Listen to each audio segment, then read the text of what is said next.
Des civilisations entières disparurent de la carte en quelques semaines. Ce n'était ni la guerre, ni la maladie, mais l'eau. Et lorsque tout fut terminé, il ne restait plus que 8 personnes pour raconter l'histoire d'un monde qui avait tout simplement cessé d'exister. À l'époque de Noé, se réveiller le matin était bien différent de ce que nous imaginons. Les rues des villes résonnaient du bruit des marteaux frappant le métal chaud. Tubal-Caïn et ses apprentis travaillaient dès l'aube à forger des outils en bronze et en fer. L'odeur du charbon ardent et du métal en fusion emplissait les quartiers des artisans. De l'autre côté de la ville, Jubal accordait ses harpes et ses flûtes pour ses spectacles nocturnes. La musique était déjà une profession établie.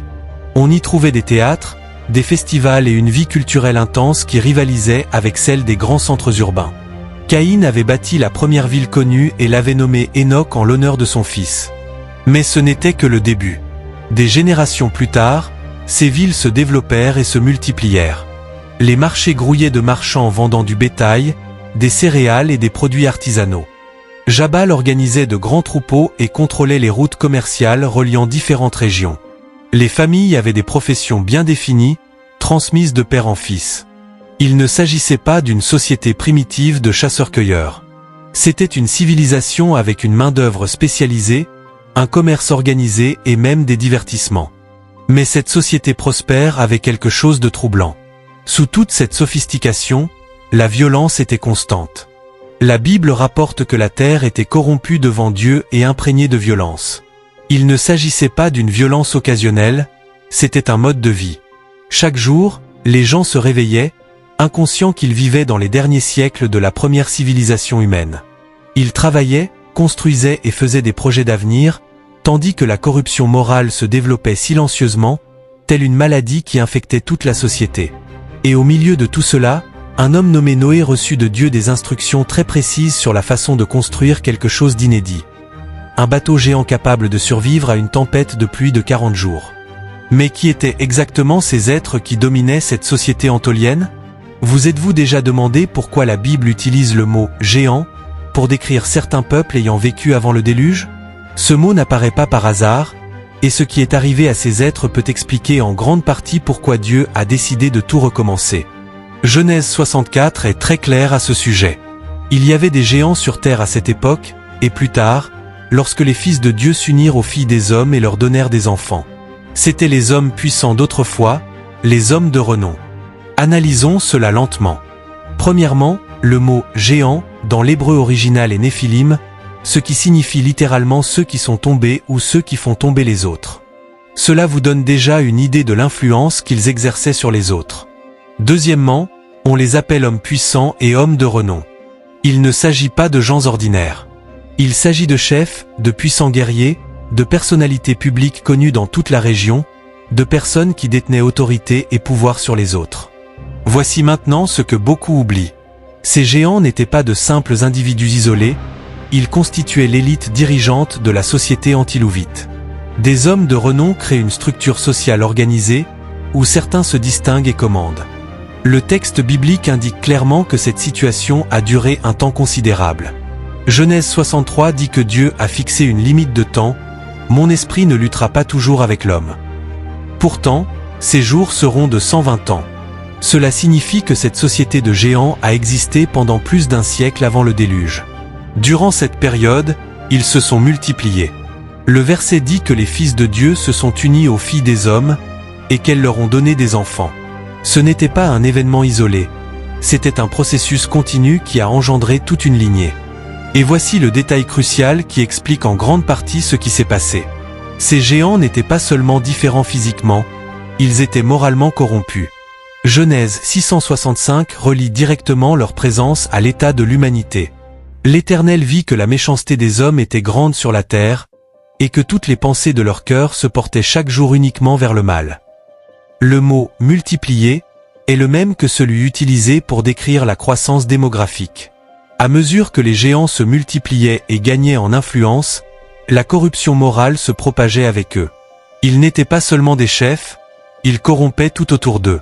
Nombre 1333 confirme que même après le déluge, des descendants des géants existaient encore.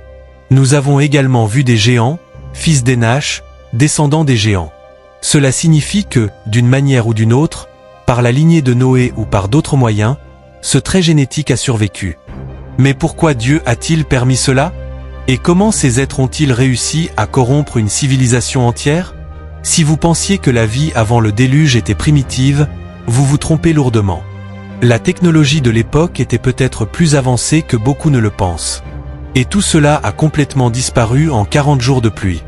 Commençons par les bases. Genèse 422 parle de Tubal-Caïn, un artisan de toutes sortes de bronze et de fer. Il s'agit d'une métallurgie de haut niveau.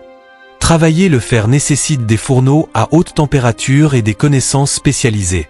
L'humanité a mis des millénaires à redécouvrir ces techniques après le déluge.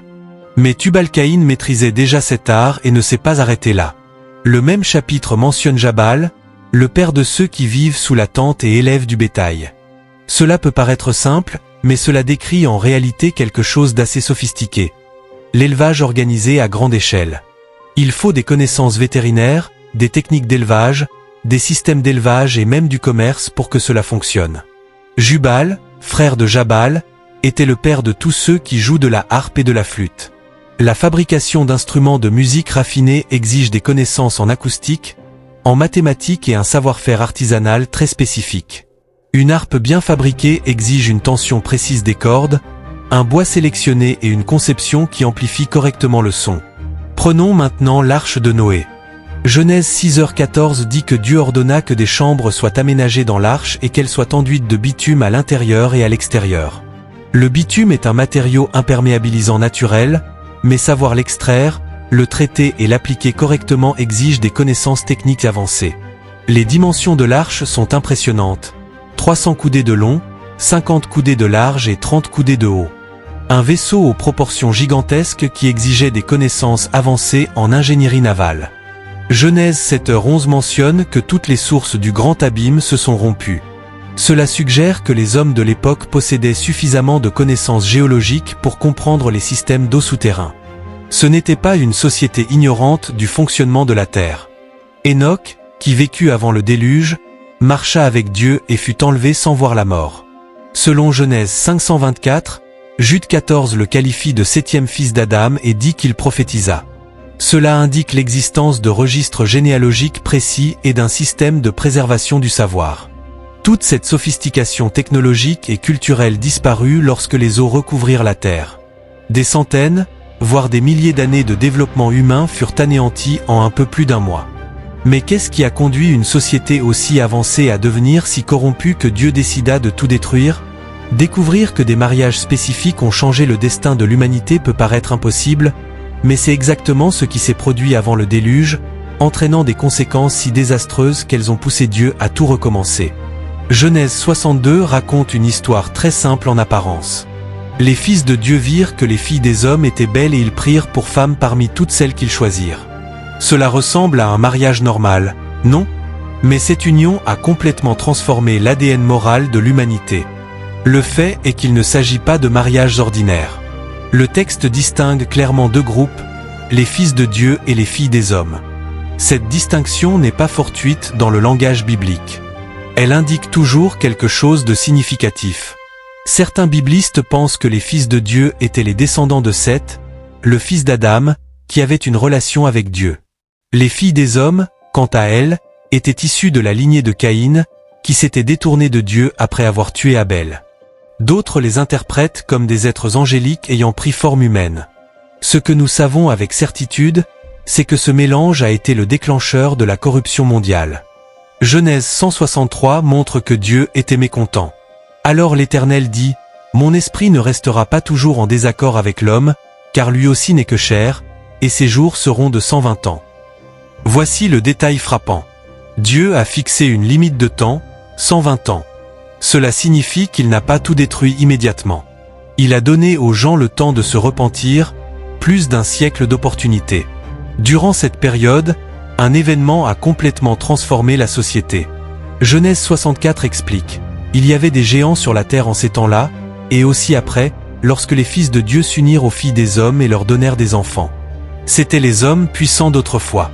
Les hommes de renom, les enfants de ces mariages, n'étaient pas des gens ordinaires.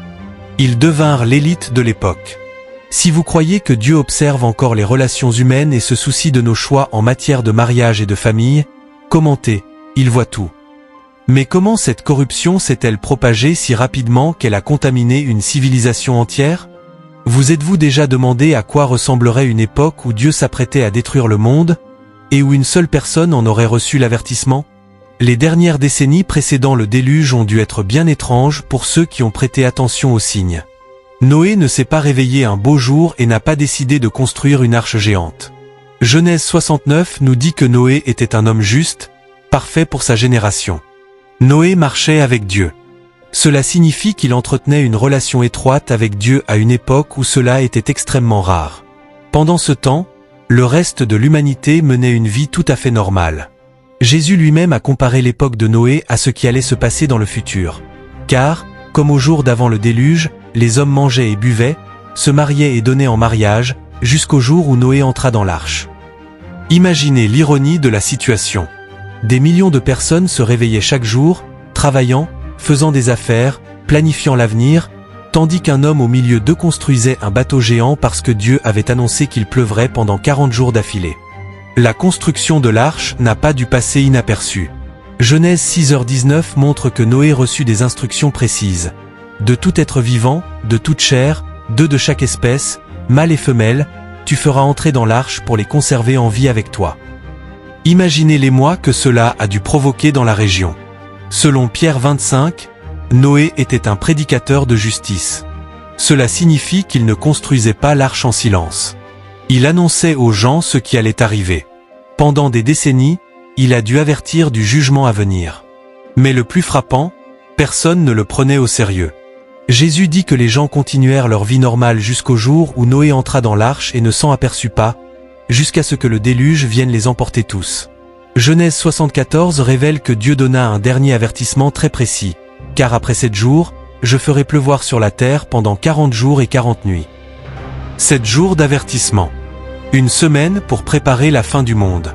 Au cours de cette dernière semaine, un événement extraordinaire se produisit.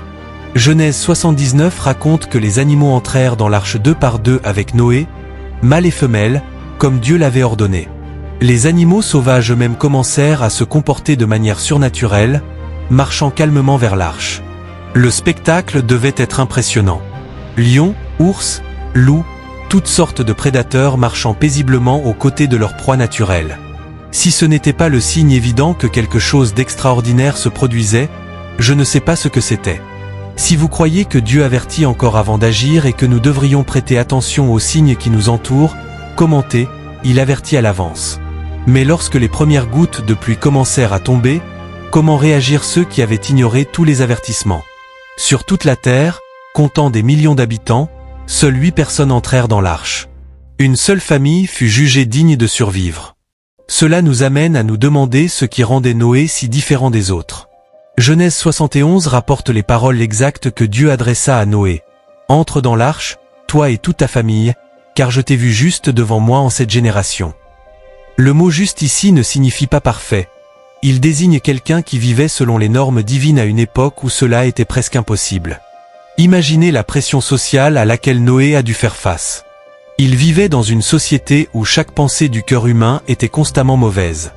Cela signifie qu'il était constamment entouré de personnes qui pensaient et agissaient à l'opposé de ses valeurs. Hébreux 117 ajoute un détail important.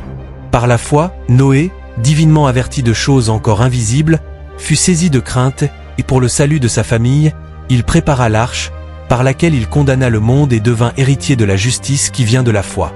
Noé eut peur. Cela signifie qu'il prit l'avertissement de Dieu au sérieux.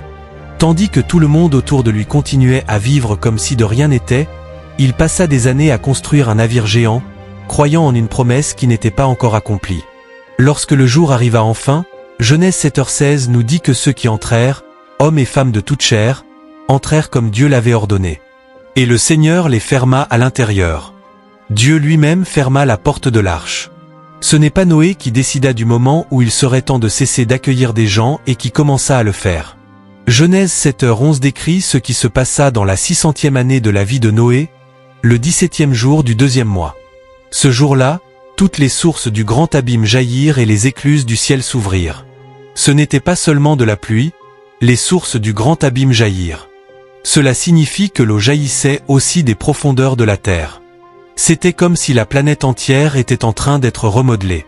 Pendant 40 jours et 40 nuits, l'eau continua de monter jusqu'à recouvrir entièrement les plus hautes montagnes.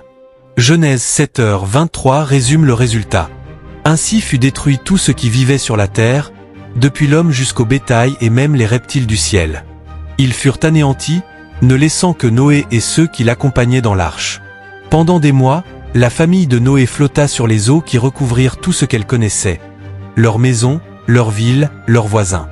La civilisation entière qu'elle avait laissée derrière, elle était désormais submergée de plusieurs centaines de mètres. Lorsque les eaux se retirèrent enfin et qu'elle émergea de l'arche, Genèse 820 nous raconte que Noé construisit un autel au Seigneur. Sa première action dans le Nouveau Monde fut d'adorer Dieu. Après tout ce qu'il avait traversé, seul survivant d'une civilisation entière, il reconnaissait encore que son salut venait de Dieu. Ainsi prit fin le premier monde. Ainsi commença le second, avec une famille qui avait appris qu'obéir à Dieu, même lorsque cela semble impossible, peut faire la différence entre la vie et la mort. Si vous souhaitez découvrir d'autres secrets fascinants sur les premières civilisations mentionnées dans la Bible, cliquez ici sur l'écran pour regarder notre vidéo sur la tour de Babel et comment elle a changé à jamais l'histoire de l'humanité.